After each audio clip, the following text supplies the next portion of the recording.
I'm sure you could tell by the title of this video, but this one is a story time. So sit back, relax, grab your popcorn, and let's chill out, vibe out for a second while I tell you the story of how I met Cole Bennett and ended up working for Lyrical Lemonade.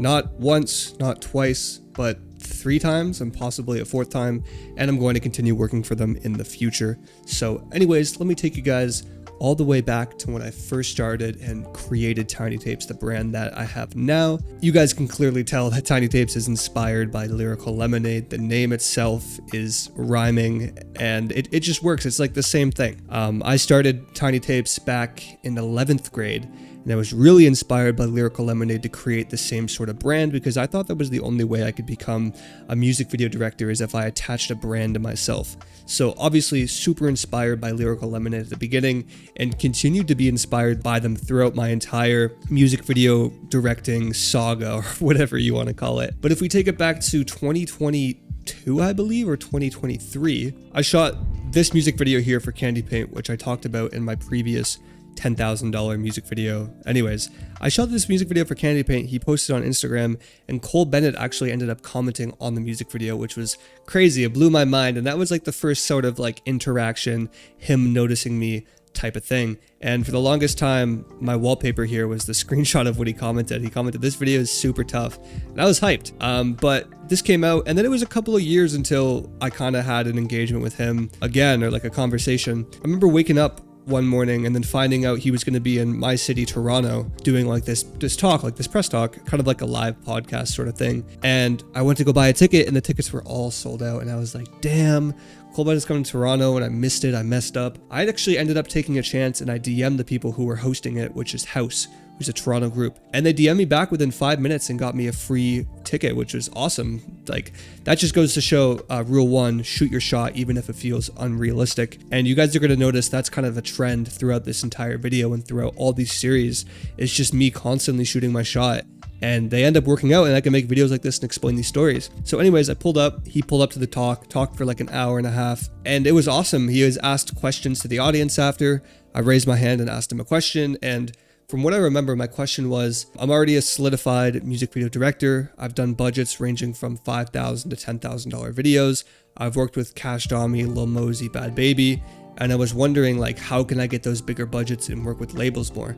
That's the exact question I asked him, and he gave me really good advice.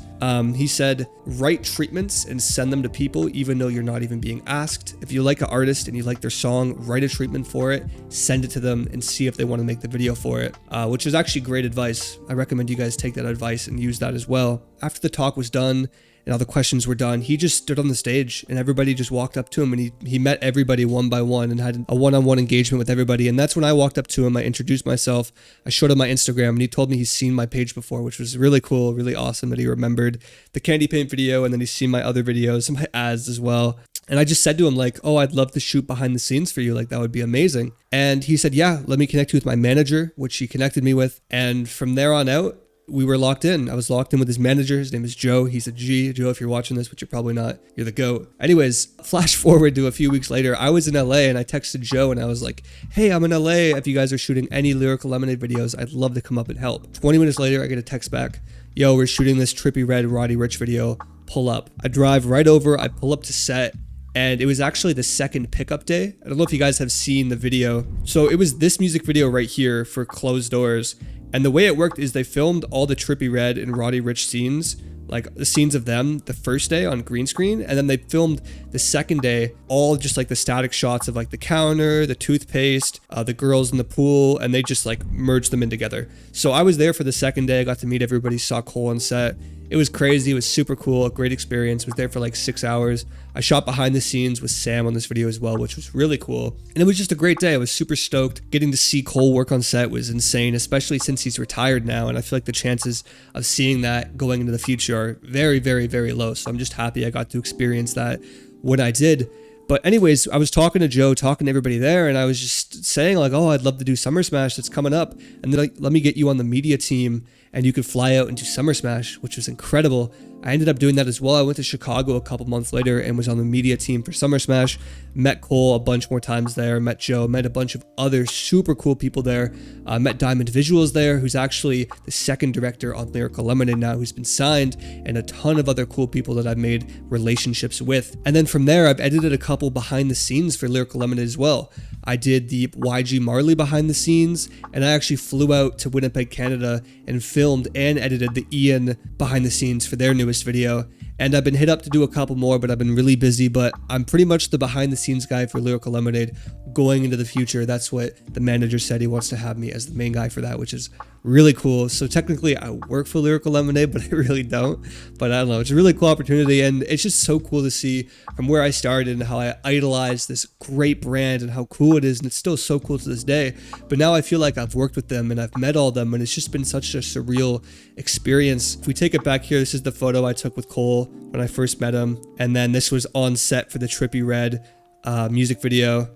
And then this is me going to the Lyrical Lemonade office in Chicago, seeing the games room and everything, playing basketball. It was a really cool experience, and the office was really cool. I played Simpsons Hit and Run in the games room for like half an hour, just enjoying myself. But yeah, anyways, I guess the main lesson you can take out of this video is just shooting your shot even though it feels unrealistic, and just put yourself in scenarios where something good will happen, and just always ask without being annoying. And people know your intentions, and they're going to want to see you win if you're a cool guy, you're nice. And yeah, guys, I hope you guys enjoyed this video. If you want to see more story times, leave a like. I'll see you guys in the next video tomorrow. Peace.